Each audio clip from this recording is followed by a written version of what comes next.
श्री स्वामी समर्थ. आज आम्ही बनवणार आहोत मटण, बोकडाचं मटण. त्यामध्ये त्याचा तेजपत्त्याचं एक पान टाकलं,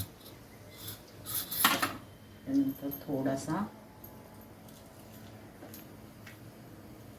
कांदा, जास्त नाही, फोडणीसाठी थोडासा कांदा,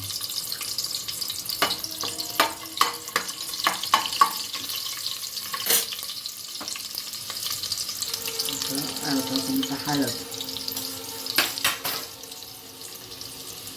त्याच्यानंतर हे आहे मटण बोकडाचं. नंतर याच्यामध्ये भाजी,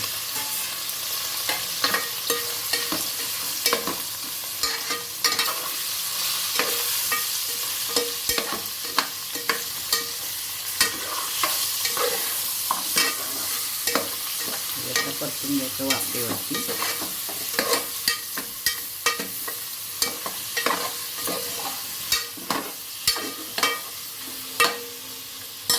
त्यात हा मसाला, लाल तिखट मसाला 2 चमचे,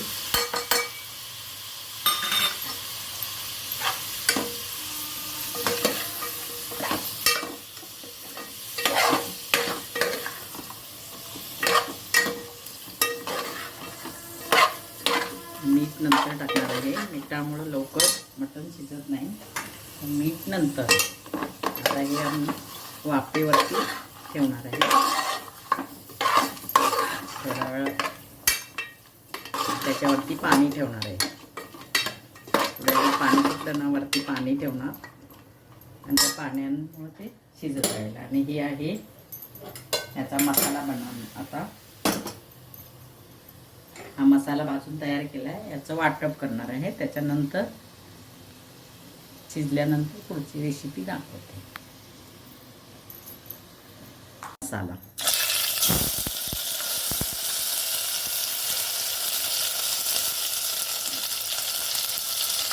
हा रस्त्यासाठी मसाला आहे.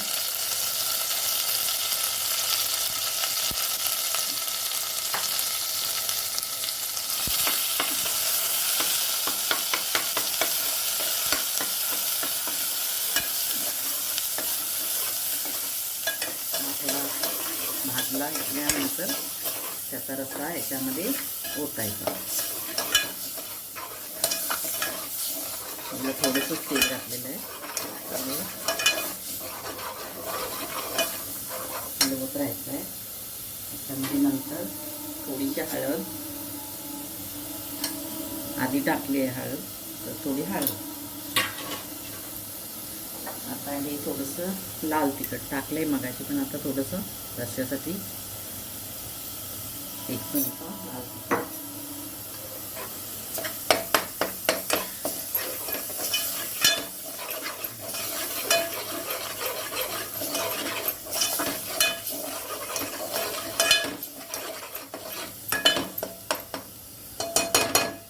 हा मसाला भाजतो. तिकडे सुक्याचा मसाला, इकडे सुक्याचा मसाला घालणार आहे. त्याच्यामध्ये पण आता हे तेल तापलेलं आहे, तर सुक्यासाठी थोडासा मसाला हा बन.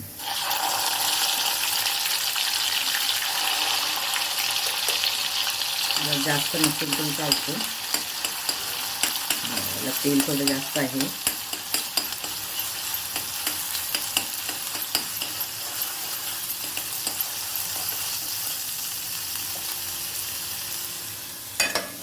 रस्सा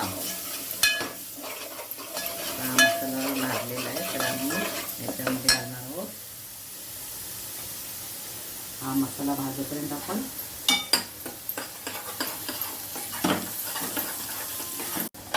हा झाला रस्सा तयार.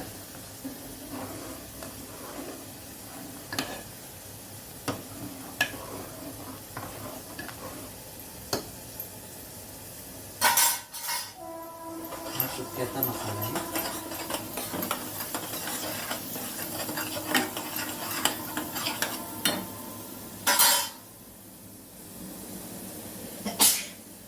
त्यामध्ये थोडीशी हळद,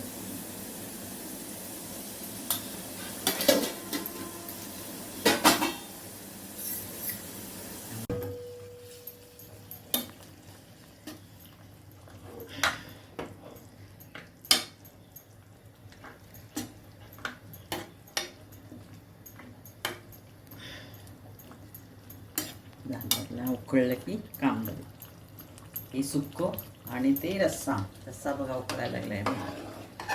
हा बघा रस्सा, हा भातावरती तुम्ही पिऊ शकता, आपल्याला आवडतं प्यायला ना.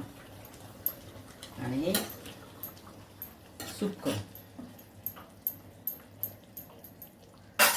कोल्हापुरी मटण. आवडलं असेल तर सबस्क्राईब करा, लाईक करा, कमेंट करा काय बिघडलं असेल तर. धन्यवाद.